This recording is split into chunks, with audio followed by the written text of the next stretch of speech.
Terima kasih Tuhan. Engkau dahsyat dan luar biasa. Ya dan amin setiap perkataanmu, setiap janji-janjimu bagi setiap kami umat-Mu.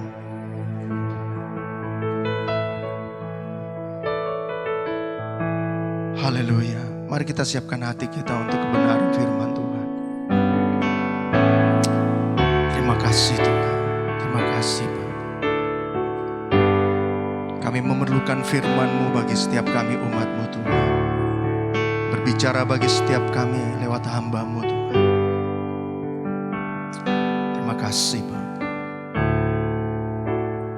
Ajar kami Tuhan menghitung hari-hari kami. Menghitung hari-hari. Terima kasih. Agar kami beroleh hati bijaksana.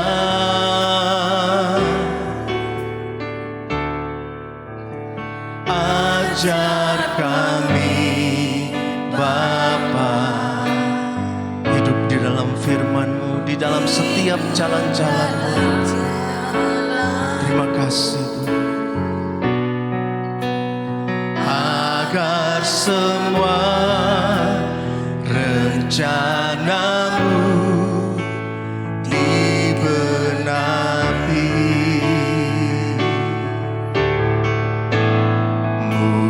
Mulialah nama-Mu Tuhan. Anak jalan-Mu, pimpin kami di setiap waktu. Besar setia-Mu, besar setia-Mu Tuhan. Agunglah karya-Mu. Yesus, ini kami mau bersyukur Tuhan. Bersyukur padamu.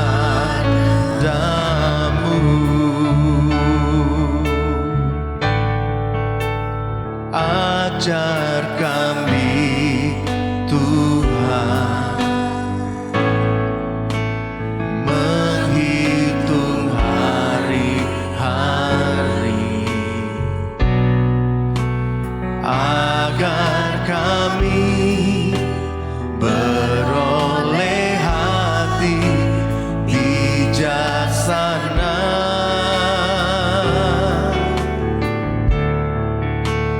Ajar kami Bapa hidup dalam jalan-Mu Tuhan. Hidup dalam jalan. Amin. Agar semua rencana-Mu digenapi. Mulialah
hari-hari kami yang telah kelewat Tuhan. Agar kami memperoleh hati yang bijaksana untuk kami menjalani hari-hari kami yang ke depan. Sebab sungguh kami percaya bahwa Engkau Allah yang setia. Engkau Allah Immanuel yang senantiasa menyertai, melindungi dan memberkati kami Tuhan. Terima kasih. Kami bersyukur. Kami bersyukur Yesus Tuhan. Haleluya. Biarlah hari-hari kami dipenuhi dengan kemuliaan-Mu Tuhan. Hari-hari kami dipimpin oleh kuasa Roh Kudus-Mu Bapa.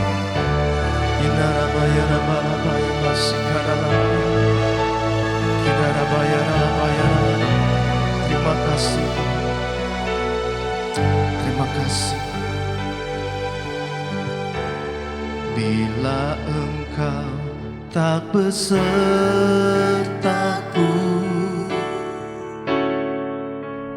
ku tak mau berjalan.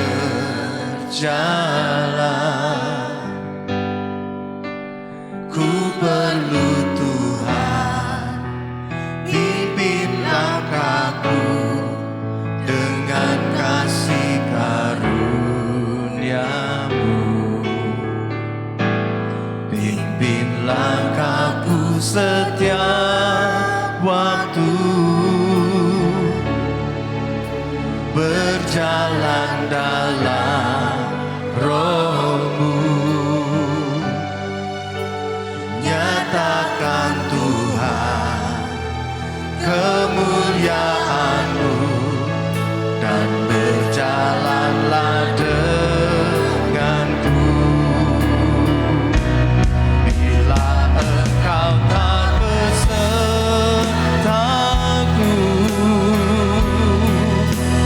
ku tak mau berjalan. Kami memerlukan Tuhan menjalani tahun ini. Pimpin langkah hidup kami Tuhan. Terima kasih Tuhan. Pimpin langkahku setiap waktu, berjalan dalam Roh-Mu. Nyatakan Tuhan kemuliaan-Mu dan berjalanlah nyatakanlah Tuhan. Nyatakan Tuhan kemuliaan-Mu dan berjalanlah nyatakanlah.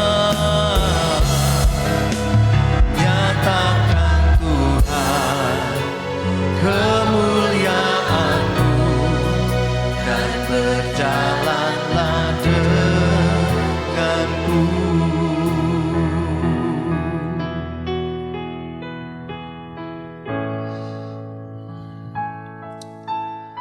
Bapa, kami mengucap syukur buat pagi ini. Besar anugerah-Mu atas kami Bapa. Kami perlu tuntunan-Mu, kami perlu firman-Mu. Sampaikanlah kepada kami dan jamahlah kami dengan kuasa Roh Kudus. Sehingga setiap firman yang kami dengar tertanam, berakar, bertumbuh dan berbuah lebat dalam kehidupan kami. Terima kasih Bapa. Segala kemuliaan hanya bagi-Mu di dalam nama Yesus Kristus. Sama-sama kita katakan amin. Shalom, silakan duduk. Haleluya. Selamat tahun baru. Ini ibadah pertama di tahun 2022. Biasanya kalau ibadah tahun baru itu agak sepi saudara. Karena banyak yang liburan ya, banyak yang keluar kota. Ini kok penuh ya. Apa efek PPKM apa ya? Saya percaya enggak ya. Karena saudara mengasihi Tuhan, saudara merindukan firman-Nya, maka saudara datang pagi ini. Haleluya. Saya ucapkan selamat kepada saudara. Karena Anda adalah para pemenang yang berhasil mengalahkan tahun 2021. Ya. Anies berhasil mengalahkan 2021. Haleluya. Dan saya percaya kita juga akan jadi pemenang di tahun 2022. Bersama Tuhan, kita cakap dalam menanggung segala perkara. Amin. Hari ini saya tidak akan berkhotbah, saudaraku. Tapi saya akan menyampaikan tuntunan atau pesan Tuhan yang kami dapatkan di Bukit Doa kemarin. Jadi ceritanya tanggal 20 Desember kemarin, kami saya dan bersama beberapa rekan berdoa di Bukit Doa selama 3 hari 2 malam. Kira-kira ada 29 orang yang ikut, tentunya mungkin nggak semuanya, jadi masing-masing mungkin punya kebutuhan sendiri. Tapi sebenarnya ada satu hal utama yang kita kejar, kenapa kita berdoa di sana adalah kita mencari kehendak Allah bagi gereja ini, bagi kehidupan umat di tempat ini, apa yang Tuhan mau untuk kita kerjakan di tahun 2022. Ya, itu yang kita cari. Perhatikan saudaraku, ada sedikit perbedaan, ada 2 kelompok orang Kristen. Yang satu berdoa agar Tuhan memenuhi apa yang dia mau. Tapi yang satunya berdoa agar dia memenuhi apa yang Tuhan mau. Ini 2 hal yang berbeda.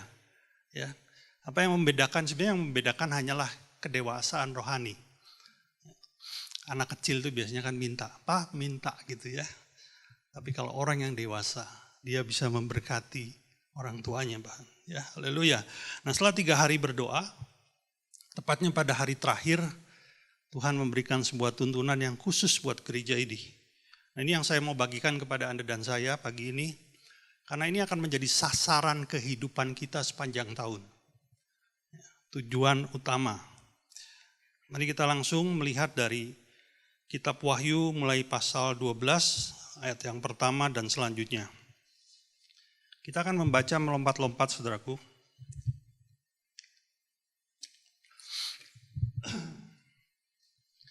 Kita tahu bahwa Kitab Wahyu ini adalah kitab terakhir di Alkitab kita yang juga menyingkapkan rahasia tentang hal-hal apa yang akan terjadi di akhir zaman nanti, saudara. Ya, mungkin itu bisa terjadi dalam kehidupan Anda dan saya, tapi itu terjadi di akhir zaman. Saya sih percaya tidak akan lama ya, tidak akan lama. Mungkin dalam generasi saya atau paling lambat dalam generasi anak saya. Nah, di pasal 12 ini, Yohanes sebagai penulis Alkitab itu, Kitab Wahyu, mendapat penglihatan hal yang ilahi, yang dibukakan oleh Roh Kudus sehingga dia melihat sesuatu di alam roh. Ya. Lalu dicatatnya mulai dari ayat pertama saya bacakan. Maka tampaklah suatu tanda besar di langit. Seorang perempuan berselubungkan matahari dengan bulan di bawah kakinya dan sebuah mahkota dari 12 bintang di atas kepalanya. Saudaraku, ada beberapa penafsiran yang mengatakan bahwa perempuan itu adalah Maria. Nanti kita akan lihat apakah betul itu Maria atau bukan ya. Ayat 2, ia sedang mengandung dan dalam keluhan dan penderitaannya hendak melahirkan, ia berteriak kesakitan. Maka tampaklah suatu tanda yang lain. Ya, kalau pribadi pertama yang dilihat siapa? Maria. Lalu ada pribadi yang kedua. Siapa itu? Dan lihatlah seekor naga merah padam yang besar berkepala 7, bertanduk 10 dan di atas kepalanya ada 7 mahkota. Siapa yang dimaksud dengan naga ini? Naga ini adalah Lucifer atau iblis. Ayat 4, dan ekornya menyeret sepertiga dari bintang-bintang di langit dan melemparkannya ke atas bumi, dan naga itu berdiri di hadapan perempuan yang hendak melahirkan itu untuk menelan anaknya. Dan segera sudah perempuan itu melahirkannya. Kita lompat ke ayat 14. Kepada perempuan itu diberikan kedua sayap dari burung nasar yang besar supaya ia terbang ke tempatnya di padang gurun. Perhatikan saudara, padang gurun, bukan diangkat ke surga ya. Di mana ia dipelihara jauh dari tempat ular itu selama 1 masa, 2 masa, setengah masa. Totalnya berapa? 3,5 masa. Ini merujuk kepada 3,5 tahun masa pemerintahan antikris. Ya. Ayat 17, nah ini penting, perhatikan. Maka marahlah naga itu kepada perempuan itu lalu pergi, memerangi keturunannya yang lain, yang menuruti hukum-hukum Allah dan memiliki kesaksian Yesus. Ini adalah sebuah peristiwa yang akan terjadi di akhir zaman, namun sudah disingkapkan oleh Tuhan kepada rasulnya yang bernama Yohanes ini, lalu Yohanes mencatatnya dalam Alkitab, di kitab Wahyu. Saudara, kalau kita perhatikan, atau mungkin saudara kalau ada kesempatan nanti baca ya kitab Wahyu itu, dari pasal pertama sampai selesai, maka didapati akan ada 2 perempuan yang disinggung dalam kitab Wahyu. Yang satu adalah disebut Babel besar atau pelacur besar. Itu ditulis di Wahyu pasal ke-17. Dan yang kedua adalah yang barusan kita baca, yang disebut dengan perempuan yang berselubungkan matahari. Nah, saya tidak akan mengupas tentang siapa itu Babel besar. Kalau saudara mau tahu ya, Andrew ingin tahu ya, haleluya. Nanti saudara ikuti saja kelas akhir zaman. Ya, di situ akan dikupas tuntas siapa itu Babel besar dan apa perannya. Hari ini kita mau fokus kepada perempuan yang berselubungkan matahari. Perhatikan saudara, perempuan yang berselubungkan matahari ini ada dan hidup di zaman antikris berkuasa. Artinya, sebetulnya secara tidak langsung ini sudah meruntuhkan teori bahwa perempuan itu Maria. Ya, bukan Maria. Karena dia hidup di zaman antikris berkuasa. Nah, siapakah perempuan itu? Perempuan ini adalah gereja Tuhan yang dewasa. Atau secara sederhana, sekelompok orang Kristen yang dewasa. Apa yang dimaksud dengan diselubungi oleh matahari? Tuhan Yesus sering disebut dalam Alkitab sebagai Sang Surya kebenaran. Jadi orang Kristen dewasa yang diselubungi oleh kemuliaan Tuhan. Ya. Jadi ini ada sekelompok orang Kristen yang hidup di akhir zaman dan mereka dipenuhi kemuliaan Tuhan. Sudah dewasa secara rohani. Lalu dikatakan bahwa perempuan ini mengandung, akan melahirkan anak. Pertanyaannya adalah, siapa anak itu? Dan Alkitab ini memberikan penjelasan yang sangat baik. Memberikan kita gambaran walaupun tidak detail sekali. Tapi paling tidak kita bisa tahu. Coba kita kembali ke ayat yang ke-17. Oke.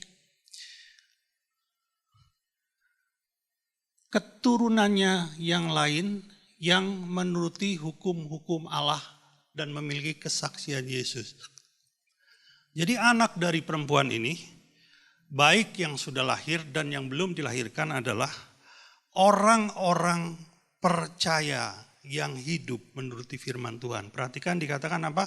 Keturunannya adalah orang-orang yang menuruti hukum-hukum Allah. Ini bicara orang yang hidup menuruti firman Tuhan. Memiliki kesaksian Yesus ini bicara orang yang sudah percaya kepada Kristus. Dia punya kesaksian Kristus dalam hidupnya. Ya. Jadi keturunan sang perempuan ini adalah orang-orang percaya yang hidup menuruti firman Tuhan. Atau kalau boleh saya bilang gampang ya supaya nggak terlalu panjang, disebut keturunan ilahi. Keturunan ilahi. Nah inilah yang kita dapatkan di Bukit Doa. Untuk tahun 2022, saudara ketika saya mendapatkan ini, saya itu seperti mendapatkan sesuatu sukacita yang besar. Karena pesan ini menandakan, maaf ya, saya tidak menyombongkan diri bukan karena kemegahan kita, tapi semua karena karya Roh Kudus. Menandakan bahwa kita dianggap sebagai orang-orang yang dewasa secara rohani. Oleh karena itu, Tuhan menghendaki orang-orang yang dewasa secara rohani ini harusnya melahirkan keturunan-keturunan ilahi. Sudah tangkap sini? Tanda orang yang dewasa rohani, dia pasti melahirkan keturunan ilahi. Ya. Bukan, bisa saja itu keturunan jasmaninya dia yang akhirnya memiliki karakter ilahi. Tapi sebetulnya keturunan ilahi adalah orang-orang yang oleh karena hidupmu akhirnya mengenal Kristus, bahkan hidup sesuai firman Tuhan. Itu terjadi melalui hidupmu. Dan itu bisa dikatakan orang itu adalah keturunan ilahi daripada dirimu sendiri. Ini yang Tuhan kehendaki tahun 2022. Yaitu Anda dan saya melahirkan keturunan-keturunan ilahi. Wow, dahsyat loh. Haleluya. Ya. Saya merasa diberi sebuah kepercayaan demikian besar. Sebenarnya ini sesuai dengan perintah Tuhan. Coba kita lihat Matius 28 ayat 19. Yesus memberi perintah kepada murid-muridnya begini. Pergi, jadikanlah semua bangsa muridku. Muridku. Tolong bedakan antara murid dan pengikut. Tuhan tidak meminta muridnya untuk menghasilkan pengikut Kristus. Tapi menghasilkan murid. Murid itu bicara apa sih saudara? Sederhananya murid itu bicara orang yang punya kemampuan seperti yang dimiliki oleh gurunya. Amin. Kalau gurunya ahli badminton, muridnya juga mestinya pinter badminton. Kan kira-kira gitu. Kalau gurunya ahli berenang, muridnya juga harusnya juga pinter berenang. Amin saudara. Kalau gurunya adalah orang yang dewasa rohani, muridnya juga harusnya punya kedewasaan rohani, kan begitu. Oleh karena itu, ini sesuai dengan perintah Tuhan bahwa Anda dan saya diminta Tuhan untuk melahirkan keturunan-keturunan ilahi. Melalui hidupmu akan lahir keturunan-keturunan ilahi. Coba kita katakan bersama-sama ya.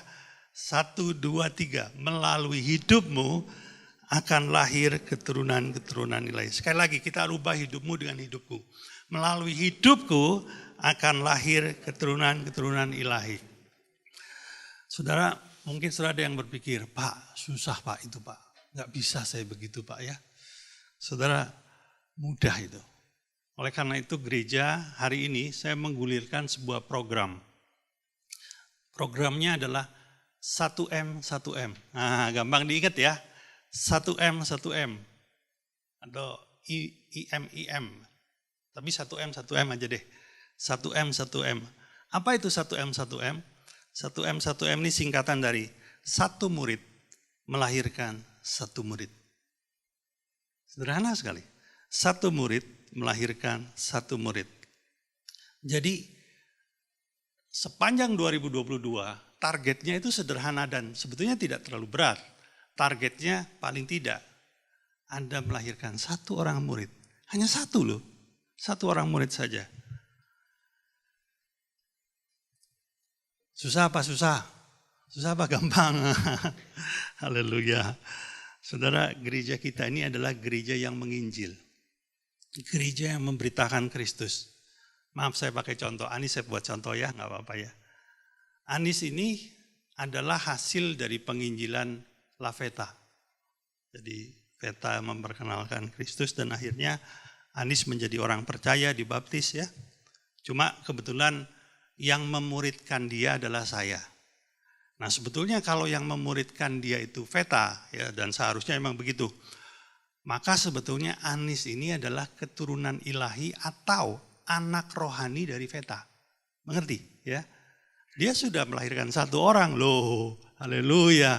Gampang kan? Satu melahirkan satu. Enggak susah saudaraku. Hari ini saja saya pribadi ya sedang memuridkan 9 orang jiwa baru. Ya. Walaupun mungkin waktunya tidak bersamaan, berbeda-beda harinya, tapi itu yang sedang saya lakukan. Saudara cuma perlu satu aja. Sorry. Dan oleh karena itu saudara, saya akan mengadakan kelas khusus untuk memperlengkapi saudara. Jadi saya nggak hanya sekedar kasih perintah gitu ya. Tapi memperlengkapi saudara. Di kelas khusus itu nanti saudara pertama akan diajarkan satu ya. Bagaimana caranya memperoleh murid. Gimana sih caranya? Lalu yang kedua, apa yang engkau bisa ajarkan kepada murid? Jadi materinya apa? Nah sekarang materi itu sedang saya kerjakan. Karena materi yang lama direvisi, dibuat lebih mudah, lebih praktis, dan bisa lebih mudah dimengerti. Sedang saya revisi. Begitu materi ini selesai, saya segera umumkan, sehingga saudara segera bisa mengikuti kelas itu. Ya. Jadi bahkan seperti Firman, ya, Andrew, bisa melahirkan murid, bisa mengajar, bisa memuridkan, saudara. Dan tentunya yang diajarkan apa? Tentu saja yang diajarkan adalah ajaran-ajaran Kristus. Haleluya. Sehingga orang itu menjadi orang-orang yang seperti tadi ayat 17, mengikuti hukum-hukum Allah dan memiliki kesaksian Kristus. Tuntunan Tuhan sederhana sekali buat gereja kita untuk tahun ini. Lahirkan satu murid saja. Dan kau bisa mengajar, memuridkannya di mana? Di rumahmu atau dimanapun. Tidak harus di gereja ini. Haleluya. Ada dua hal yang indah, saudara. Ketika engkau melahirkan keturunan ilahi, ketika engkau melahirkan anak rohani, itu ada dua hal yang indah yang pasti terjadi dalam hidupmu. Yang pertama, saudara akan mengalami yang namanya sukacita surgawi. Halo. Mungkin saudara sudah berkata, saya sudah sering mengalami sukacita, Pak. Kebahagiaan. Oh, ini beda. Ini yang datang dari surga. Kebahagiaan dunia ini sifatnya temporer dan tidak stabil. Ya, mungkin katakan seperti misalnya aja, Firman, waduh bulan Januari gaji naik tiba-tiba gitu ya. Terus kena COVID, nah habis gembira turun lagi jadi nggak stabil gitu. Begitu mudahnya diombang-ambingkan dengan situasi dan kondisi yang ada di sekeliling kita. Tapi yang namanya sukacita surgawi itu stabil. Tidak terpengaruh dengan apa yang terjadi di sekeliling kita. Mau saudara? Haleluya. Ya. Ada sukacita yang luar biasa ketika engkau melihat anak rohanimu mengalami perubahan kerohanian. Mengalami perubahan kehidupan. Yang dulunya hidup dalam dosa, sekarang hidup di atas firman Tuhan. Yang dulunya tidak mengenal Yesus, sekarang hidupnya mengasihi Yesus. Yang dulunya hidup untuk dirinya sendiri, sekarang mau jadi berkat buat orang lain. Wow, itu sukacita yang luar biasa, saudaraku. Namun sebaliknya, ketika engkau melihat apakah itu anak jasmanimu atau anak rohanimu, hidup di luar kehendak Tuhan, hidup di dalam dosa, itu kesedihan yang mendalam, saudara. Satu kali ketika saya masih ada di Jakarta ya saudara ya, kita pernah melayani seorang ibu. Kasihan sekali, ibu ini pekerjaannya adalah seorang penjahit. Ya, jadi dia terima jahitan baju, celana dan sebagainya di rumahnya dia. Ya tentunya kita bisa hitung lah penghasilan seorang penjahit itu mau berapa besar sih sebulan ya.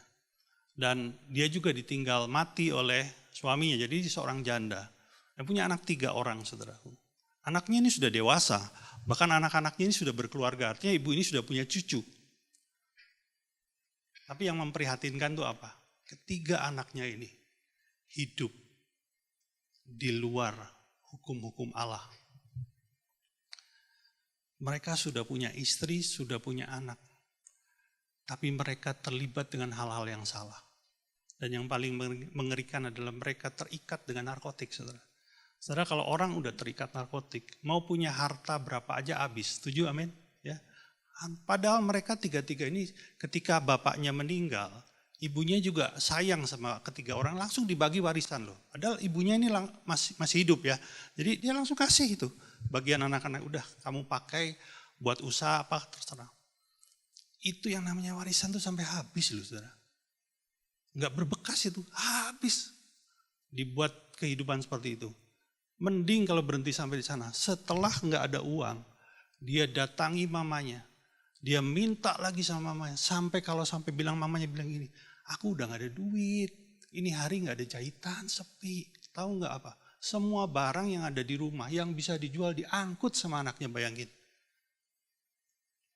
Itu menghasilkan sebuah kesedihan yang mendalam. Betul nggak saudara?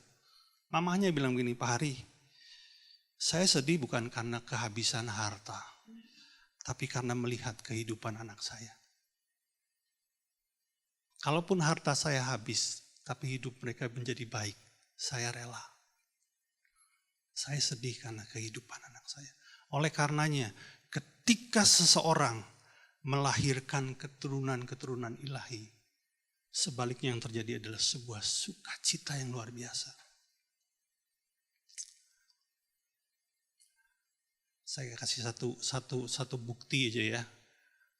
Mungkin sudah kenal dengan salah satu pengerja di tempat ini, namanya Pak Edi, itu yang paling belakang. Ya, dia pengerja yang paling gede badannya. Bodyguard, haleluya. Ya, bukan saudara, dia adalah Laskar Kristus, bukan bodyguard ya. Saudara, saya tahu bagaimana dulunya dia.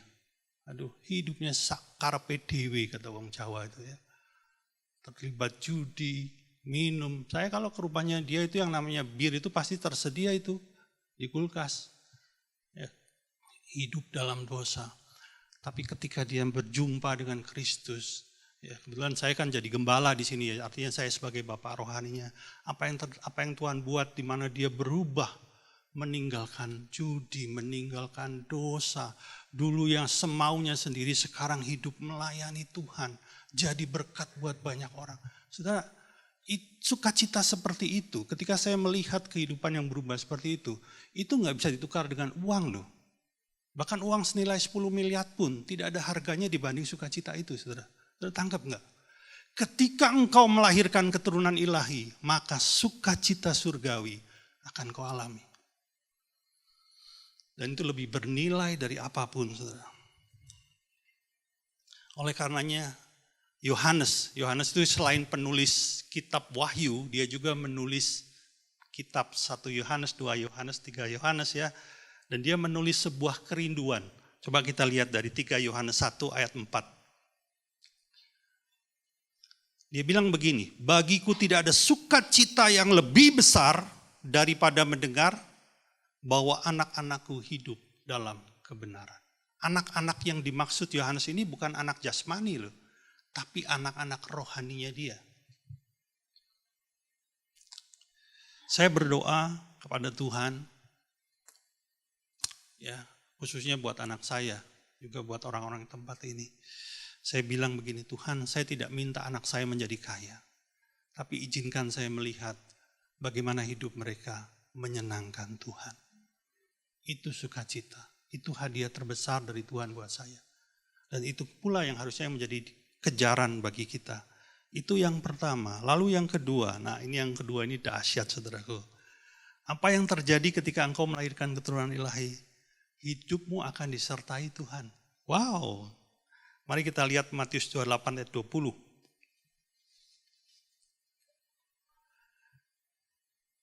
Ajarlah mereka melakukan segala sesuatu yang telah kuperintahkan kepadamu. Bukankah ini memuridkan? Betul? Dan ketahuilah, ini Yesus sendiri loh yang janji. Pribadi yang tidak pernah bisa berdusta itu bilang begini, aku menyertai kamu senantiasa sampai kepada akhir zaman. Wow. Saudara, ada satu hal yang paling dirindukan oleh orang-orang percaya yang mengasihi Tuhan. Apa itu? Disertai oleh Tuhan. Allah pencipta alam semesta ini berkenan berjalan bersamamu melewati hari-hari kehidupanmu. Itu hal yang paling dirindukan. Kenapa? Karena kalau itu terjadi, maka yang terjadi dalam kehidupanmu hanyalah kemenangan demi kemenangan. Kemuliaan demi kemuliaan. Bukan berarti tidak akan menghadapi masalah. Masalah akan kau hadapi, tapi engkau akan menang atas masalah itu. Alkitab mencatat, ketika Daud disertai Tuhan, apa yang terjadi? Dia menang demi menang, menang atas pertempuran demi pertempuran. Peperangan demi peperangan dia menangkan. Ketika Daniel disertai Tuhan, singa itu dibuat bungkam sehingga tidak mencelakai Daniel. Ketika Sadrak disertai Tuhan, sekalipun dia dilempar ke dapur api, api itu tidak bisa mencelakai dia. Waktu ada orang disertai Tuhan, apa yang terjadi saudara? Kemuliaan Allah ikut mengalir dalam kehidupannya. Wah, dahsyat. Jadi saudara, tahun ini ya, bukan nggak boleh, tapi harusnya kita jangan berdoa agar COVID lenyap dari bumi Indonesia, agar ekonomi pulih, agar situasi menjadi baik. Tapi harusnya kita berdoa, Tuhan sertai hidupku. Kenapa demikian? Karena ketika Tuhan menyertai hidupmu, COVID akan kau kalahkan. Kesulitan keuangan akan kau lalui dengan baik. Bahkan bukan saja sampai di sana, hidupmu akan dibuat berbuah. Wow, haleluya. Ada dua hal yang akan terjadi bagi orang-orang yang mau melahirkan keturunan ilahi. Satu, dia akan mengalami sukacita surgawi. Yang kedua, hidupnya akan disertai oleh Tuhan. Ingat, 1M, 1M. Apa itu?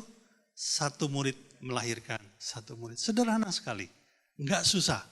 Dan untuk itu, saya akan ajar saudara. Saya akan buat kelas khusus. Bagaimana supaya saudara bisa mempraktekannya dengan sederhana, dengan mudah. Sekalipun mungkin saudara belum baca Alkitab dari Kejadian sampai Wahyu. Baru sebagian aja, enggak apa-apa. Saya jamin saudara akan bisa. Haleluya. Ya, pagi ini saya hanya mau sampaikan itu saja saudaraku. Dan saya akan melihat tahun 2022 ini banyak murid baru, banyak anak-anak rohani baru. Bukan anak rohani saya, tapi anak rohani dirimu. Haleluya. Mari kunci di. Kasih Tuhan.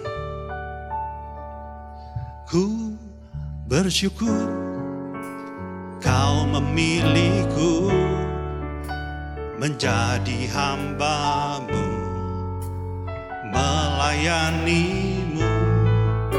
Senang hidupku ku serahkan untuk kemuliaan. Ku mau setia sampai akhir, melayani seumur hidupku, sampai ku dapatkan mahkota kehidupan di dalam kerajaan. Mari jemaat saja yang katakan, ku bersyukur, ku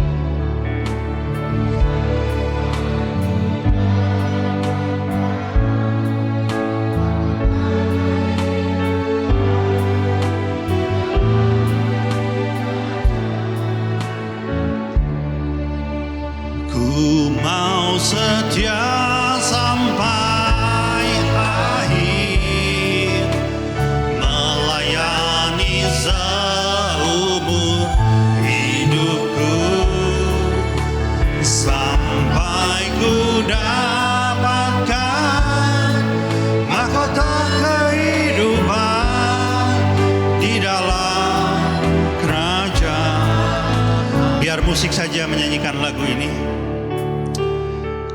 Mari kita satukan hati di dalam doa. Bapa, kami bersyukur karena Engkau berkenan mempercayai kami. Tuhan, kami memberi hidup kami untuk dipakai oleh-Mu. Tahun ini kami akan melahirkan anak-anak rohani, Tuhan. Dan kami percaya Engkau sendiri akan menyertai kami, sehingga kami mampu melakukan apa yang Kau perintahkan ini. Terima kasih Tuhan. Hari ini kami akan menerima perjamuan kudus. Sebuah peristiwa, sebuah momen yang luar biasa yang hanya bisa terjadi oleh karya salib-Mu. Oleh karena itu Tuhan, kami mau menerimanya dalam kondisi yang layak dan benar. Saya memberi kesempatan buat kita masing-masing. Bila engkau mendapati dirimu secara tidak disengaja melakukan dosa atau sesuatu yang tidak berkenan, mari datanglah kepada Tuhan dan akuilah itu di hadapan Tuhan. Karena pengakuan yang tulus akan mendatangkan pengampunan, sehingga kau dibenarkan oleh darahnya yang kudus, dan dianggapnya layak untuk menerima berkat di dalam perjamuan yang kudus ini. Kasih Tuhan. Kasih Yesus. Haleluya. Saya persilakan kepada para hamba Tuhan untuk membagikan anggur dan roti.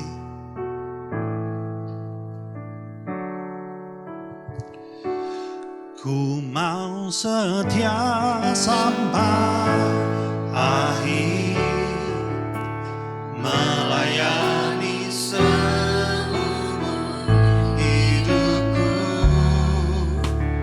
sampai ku dapatkan mahkota kehidupan di dalam kerajaan-Mu. Mau setia sampai akhir, melayani seumur hidupku, sampai ku dapatkan mahkota kehidupan di dalam kerajaan-Mu. Ku mau setia Sampai akhir, melayani seumur hidupku, sampai ku dapatkan mahkota kehidupan di dalam kerajaan. Mari saya mengundang kita untuk bangkit berdiri. Haleluya.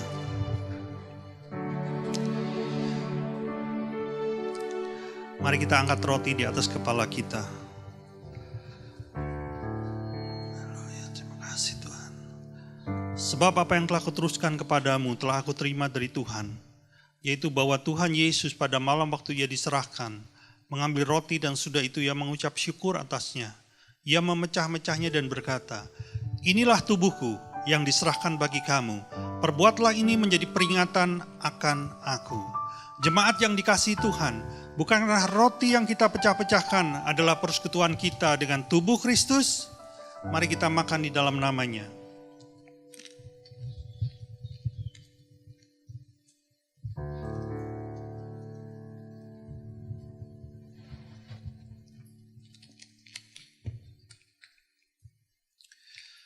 Mari kita angkat anggur di atas kepala kita. Demikian juga ia mengambil cawan sudah makan, lalu berkata, "Cawan ini adalah cawan perjanjian baru yang dimeteraikan oleh darahku. Perbuatlah ini setiap kali kamu meminumnya menjadi peringatan akan aku." Jemaat yang dikasihi Tuhan, bukankah cawan pengucapan syukur yang atasnya kita ucapkan syukur adalah persekutuan kita dengan darah Kristus? Mari kita minum di dalam namanya. Ku mau setia sampai akhir, melayani seumur hidupku, sampai ku dapatkan mahkota kehidupan di dalam kerajaan. Sampai ku dapatkan, sampai ku dapatkan mahkota kehidupan di dalam kerajaan. Sampai ku dapatkan, sampai ku dapatkan mahkota kehidupan di dalam kerajaan-Mu. Bapa, kami mengucap syukur untuk firman yang boleh kami dengar pagi ini, untuk perjamuan kudus yang boleh kami terima pagi ini.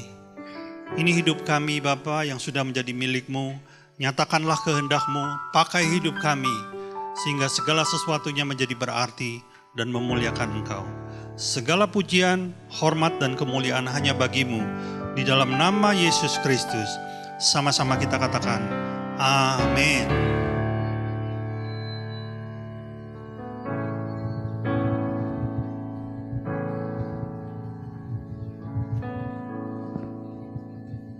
Shalom. Saya langsung kepada pengumuman. Bagi yang ingin mengikuti ibadah tatap muka, bisa mendaftar di grup Telegram. Ibadah online dapat diakses sekitar pukul 2 siang. Linknya akan diinformasikan juga melalui grup Telegram. Dan mari kita senantiasa membangun misbah doa setiap pukul 8 malam. Ajak setiap anggota keluarga untuk membangun hubungan intim dengan Tuhan. Doa malam seperti biasa diadakan di hari Rabu pukul 7 malam, dimohon hadir 15 menit sebelumnya. Mari kita berdoa buat persembahan. Bapa di dalam surga, terima kasih Tuhan buat setiap berkat yang boleh kami terima dari-Mu. Ajar setiap kami Tuhan mengelola segala berkat keuangan itu dengan hati yang bijaksana. Dan saatnya kami menabur dengan penuh sukacita untuk kemuliaan nama-Mu di tempat ini. Terima kasih Tuhan. Amin. Hidupku, katakan ditentukan, tentukan oleh firman, dan rencana-Mu. Dicintai, diberkati, diubahkan oleh anugerah-Mu, ya dan amin. Ya dan amin, setiap perkataan-Mu.